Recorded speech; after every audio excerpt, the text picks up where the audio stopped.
Tonight, forced drug treatment. Police in Saskatchewan's largest cities get ready for new legislation. Trade with China. The Prime Minister prepares for a diplomatic trip as calls grow for relief from canola tariffs. I still love the job and I could still do it. I just don't want to. And a CBC veteran signs off. Dan Zakreski reflects on 45 years as a reporter in Saskatoon.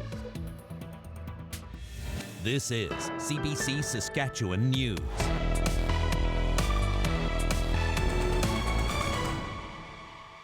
It's Friday, January 9th. CBC Saskatchewan News starts right now. Good evening, and thank you for joining us. I'm Alexander Silberman. We begin with Saskatchewan's push to tackle a deepening addictions crisis. The province is moving closer to forcing people into drug treatment and giving law enforcement the power to intervene. Alexander Kwan shows us how police forces are preparing. Involuntary treatment for those struggling with addiction may soon become a reality in Saskatchewan. That's because a bill, or the so-called Compassionate Intervention Act, was introduced in last fall's sitting of the legislature. This is helping individuals who lack the capacity to make a rational choice, puts them in a safe environment, a healthy environment, and provides them the care that they need. If passed, families would be able to ask a court to order an individual into treatment, while health professionals or peace officers could also refer someone for care. Many of the specifics are still up in the air, but Justice Minister Tim McLeod has made it clear that peace officers, including police, will likely be the first point of contact for the new law. Police in Saskatoon and Regina say their officers are ready. Where the police play a role, I think, is likely going to be helping to identify people who are in crisis, who need that level of assistance. Regina Police Chief Laura Lee Davies is part of the Saskatchewan Association of Chiefs of Police. It gave feedback to the province about the legislation before it was introduced, including that jails should not be used to hold those receiving treatment, and that police already have a long list of responsibilities. The fact that peace officers are also included in that, in my mind, opens the door for other bodies to be involved in that process and not just police officers. Both police chiefs say they view the new legislation as health-focused. This legislation plays a role in the continuum of wellness. It's not going to fix everyone. We know that. McBride says he can also see the legislation through the lens of a parent and a desire for a child addicted to substances to be in a safe, secure location where they could receive treatment. As a parent, I would want that. But as a parent, I would also want my children to have the ability to act autonomously on their own behalf, to make their own decisions. And so it's a balance. Debate on the Compassionate Intervention Act will likely continue when the legislature resumes sitting in March. Alexander Kwan, CBC News, Regina. Now turning to a developing story in Saskatoon. A police investigation is underway after a man died at the Royal University Hospital following a physical altercation with staff. The Saskatchewan Health Authority says security was called to a patient room Friday morning after a report of a safety concern involving a patient. In a statement, it says during the response, a physical altercation occurred between the patient and SHA Protective Services officers, and the patient became unresponsive. Medical staff responded to provide patient care and pronounced the patient deceased. The health authority says the Saskatoon Police Service is now actively investigating. An internal review is also underway. Officials say they are working with the Saskatoon Tribal Council to provide support to the patient's family. And the official opposition is once again sounding the alarm after dozens of ER closures in rural Saskatchewan. The NDP says Watrous Hospital was closed more than 100 times last year, mostly because of staff shortages. And the party's associate health critic says the province is failing patients. And an absolutely striking example of this absolute chaos, there was a day when Watrous Hospital was open for 25 minutes in a day. And I would ask the Minister of Health, what medical procedure can a hospital perform in 25 minutes? It's pure chaos. The province says Watrous does have a virtual physician program, and 2 new doctors are expected to start in the community next month. Pelican Narrows is urging residents to conserve water after a major problem with the community's treatment plant, and the First Nation is now under a boil water advisory. The Peter Ballantine Cree Nation, which represents the community, says the issue is due to a critical failure with the water intake system. The First Nation says schools and other facilities that use large amounts of water have shut down for the rest of the week. A temporary water pump is being installed to fix the issue. In the meantime, volunteers will be handing out bottled water to residents. Prime Minister Mark Carney is preparing for trade talks in China next week. The trip is aimed at opening new markets in wake of global U.S. tariffs. But as Kate McKenna reports, the talks could present Carney with a dilemma of balancing interests within Canada. Okay, Deputy Mayor. Ahead of the Prime Minister's trip to China, Ontario's Premier has a message for Mark Carney. Don't cut tariffs on Chinese electric vehicles. We can't back down. Simple as that. They want to come and open a big manufacturing facility and employ Unifor employees. Well, let's talk. But don't be shipping cars in, not manufactured by Ontarians.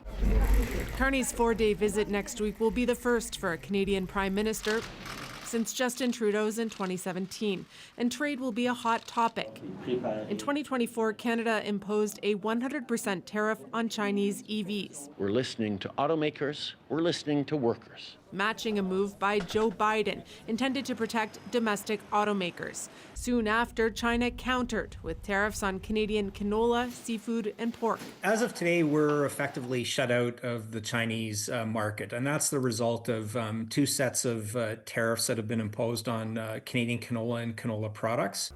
Canola is a major crop in the prairies, and producers have been calling for a solution. It poses a very real challenge for the industry. Of Carney's upcoming visit, Saskatchewan's Premier says he hopes to see progress on advancing market access for canola and other Canadian products. We're working very hard, basically around the clock, to negotiate with the Chinese government. We'll continue to do that as we move forward. But there's concern within the auto industry that to get a deal on canola, Canada could lower tariffs on Chinese EVs, resulting in more competition for automakers here, already dealing with the U.S. trade war. The Chinese have successfully put Western jobs against Central Canadian jobs. And the Prime Minister of Canada has an unenviable job of having to strike that balance. The Prime Minister's goals for this trip include resetting Canada's relationship with China and boosting trade and investment. The stakes are high, and so are the expectations. Kate McKenna, CBC News, Ottawa. Saskatchewan's economy is seeing a boost in job growth. More than 15,000 jobs were added in 2025. The province has the lowest annual unemployment rate in the country. We're doing our level best to ensure that we keep the economic engine of Saskatchewan strong, and that's through different policies and different incentives. And we're going to continue to do that work, even though it is an uncertain time. I would point to a meeting that's going to be coming up at the end of January with the different premiers around the country, along with the Prime Minister, to talk about major projects. The largest job gains were in the healthcare and social services sectors, as well as construction and agriculture. The province admits there's still work to do to boost healthcare job numbers in order to serve growing communities. Earlier this week, we brought you a story about a drop in the number of Canadians traveling from Saskatchewan into the U.S. In that story, it was reported that 500,000 fewer people traveled to the States from Saskatchewan since 2023. In fact, it's 60,000 fewer travelers since 2024. CBC News regrets the error. The All Nations Hope Network is breaking ground on a new and larger Regina space. This is for our ancestors and our future generations. All Nations Hope is a nonprofit organization that provides frontline services to Indigenous communities. It's been operating in the same building since 1995, but has now outgrown the space. The new building will allow it to serve more people and offer new programs. So the physical structure is going to be a 2-story building, including a basement. So on the main level will be the predominant services for the community. So there'll be the Owasu, or the warming shelter. There'll also be a pharmacy. There'll be some doctor's office where people can get access to certain medications, basic needs, things like that. The new building will be in Regina's North Central neighborhood.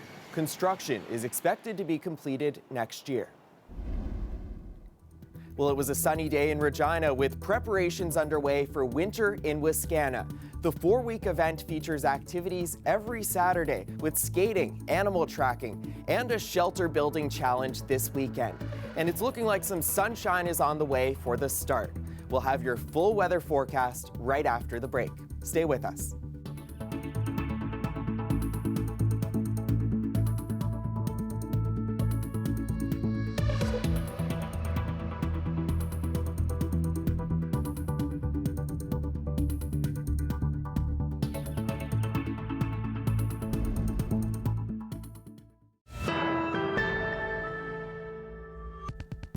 Welcome back.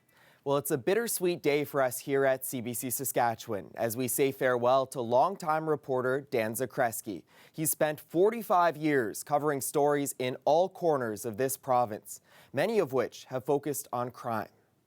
People talk to me about, oh, but don't you have PTSD? Or it's so horrible, how do you do this stuff?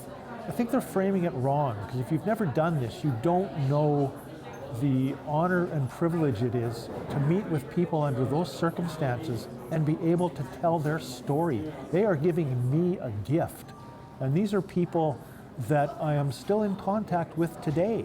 And it's so odd to meet with them because on one hand they see me and right away it's, oh my God, it's that guy from the worst day of my life. And at the same time, but it's the guy who spoke for my son or daughter and told their story and made sure their story got out.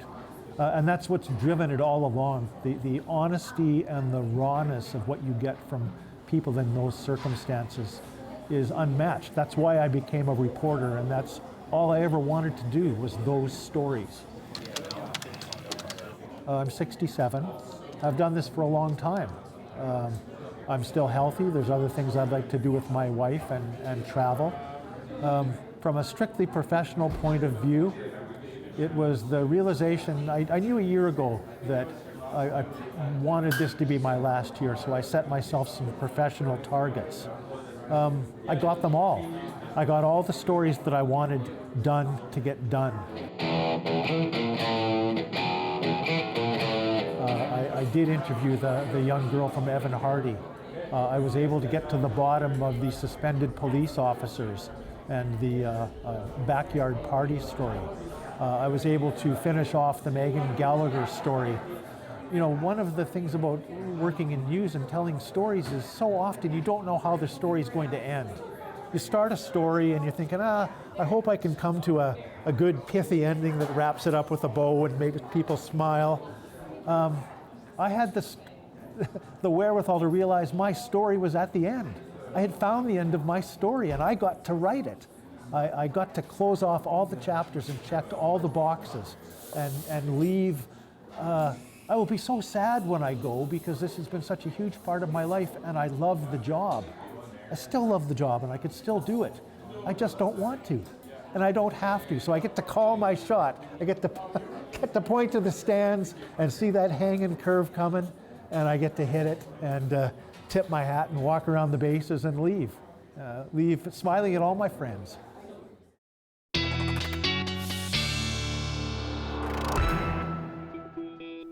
And CBC weather specialist Mickey Wolf is here with a look at the forecast. Mickey, it's looking like there might be some great weather in store for folks looking to get out to all those events over at Wascana Park.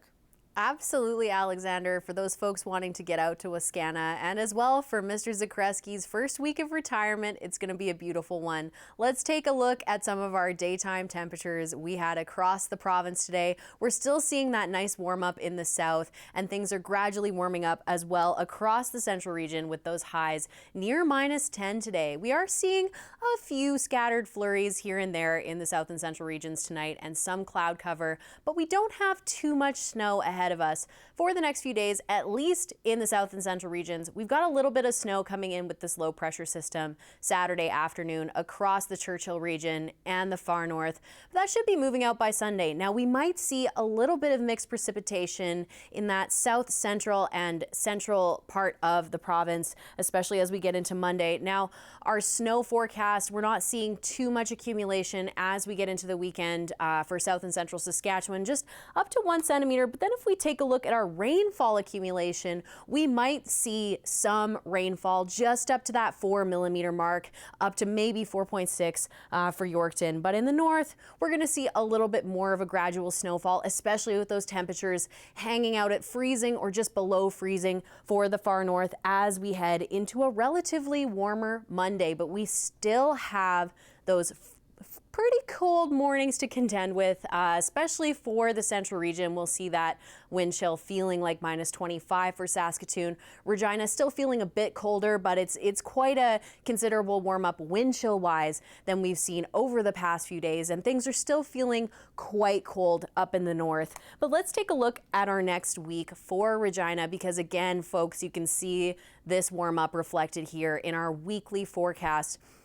We've got into Sunday, those +4 temperatures, and Monday we might see some precipitation as we were just taking a look at here. So that could fall as snow or rain. We're looking at just a 40% chance. And then we're going to see some windier days coming up. Tuesday and Thursday, we're seeing winds gusting up to 50 kilometers an hour. Thursday, with it, a little bit of snow, potentially, it again could fall as rain depending on how these temperatures hold as we get into the week. And as well, Saskatoon will see quite a windy day as we get into next Thursday. We're looking at winds gusting up to 60 kilometers an hour, but we're going to have a nice warm weekend to kind of bring us into that windier week. We're seeing those temperatures just at +4 Sunday and Monday. So Alexander, it's a great time to go out and explore those parks, maybe on a trail rather than on a frozen-ish lake. Sunny weekend ahead. We'll take it. Thanks, Alexander. All right. Thanks, Mickey. 16 veterans from the team that dominated their way to gold in Beijing will now lead the Canadian women's hockey team into next month's Olympics in Italy, including Saskatoon's Emily Clark. CBC's Jamie Strachan has that story. 16 of these players have represented Canada at the Olympics before, 7 new players on the roster. Going into these Olympics, Team Canada will be in a very unfamiliar role, the role of underdog. Many people looking at the American team as the gold medal favorite heading into Italy. Members of Team Canada say, bring it on.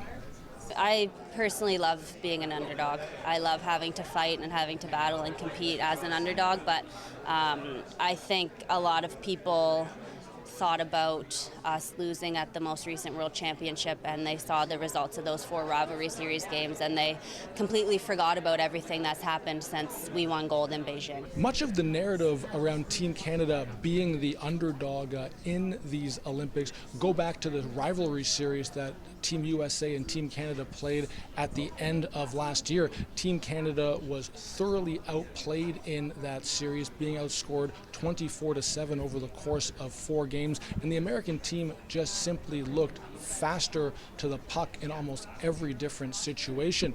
The general manager of Team Canada, former national team player Gina Kingsbury, says, listen, can we adjust that overnight? No, but we'll be ready for the Americans nonetheless. Team Canada will get an early look at the Americans in Italy, both teams in the same pool, so they'll play each other in the preliminary rounds. But looking at history, the 2 teams will most likely meet in the finals. Every Olympics since women's hockey became a medal sport, it's been Team USA and Team Canada competing for the gold medal, expected to be no different in Italy this winter. Jamie Strachan, CBC News, Toronto.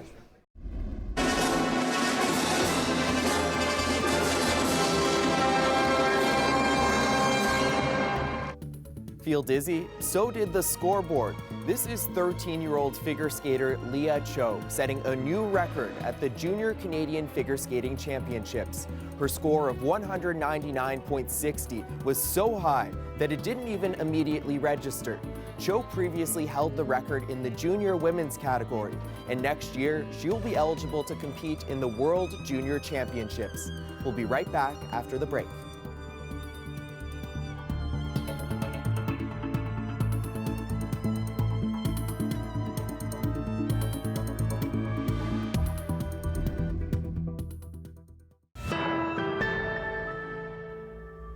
Welcome back. Well, heated gloves might seem like a good idea to keep warm this winter, but firefighters in Ottawa are warning of the dangers of the lithium batteries inside them. A home caught fire in the city after a dog chewed on a heated ski glove, and it was all captured on home security video.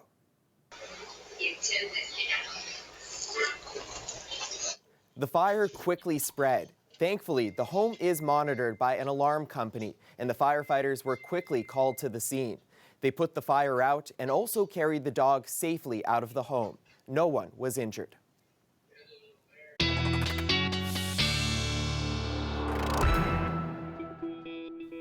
And Mickey Wolf is back with a final look at the weather. Mickey, I don't think we'll be needing heated gloves anytime soon. No, we won't, Alexander, and people can put them away safely so their dogs can't access them. Let's take a look at some of our overnight temperatures tonight. Now, you might bring out the heated gloves for this evening tonight. We have folks in the south. Things are looking a little bit warmer for the southwest corner, but elsewhere we are still seeing those overnight lows hovering near -20 and even closer to -30 in parts of the central region. As for the far north, we are seeing those low temperatures near -30. Wind chill will make that feel closer to -40. We are going to see potentially a little bit of flurries tomorrow for the north as we get into the midday and later afternoon hours. But down in the south and central regions of Saskatchewan, we've got a pretty nice day ahead of us. We can see those temperatures rising quite a bit as we get into the afternoon. We're getting into those plus temperatures in the southwest corner. That's going to continue for most of the province by the time we get to Sunday. So it's good time to maybe put on some lighter gloves, Alexander, a little bit of those lighter jackets and not so much the heated clothing. All right, thanks, Mickey. Thank you. If artificial intelligence already makes you feel uncomfortable, these probably are not the gadgets for you. AR/VR devices, smart home gadgets, wearables, and AI technologies. One of the uncanny humanoid robots on display at this year's Consumer Electronics Show, the world's biggest tech trade show held in Las Vegas. Several companies showcase their more run-of-the-mill robots as well. Those models ranged from dancers to blackjack dealers, and even some with more practical uses for the healthcare and retail sectors. And that's how things looked in our province on this Friday. For more news anytime, you can head on over to our website, cbc.ca/sask. Thanks for joining us. We'll see you back here Monday evening. Have a great weekend.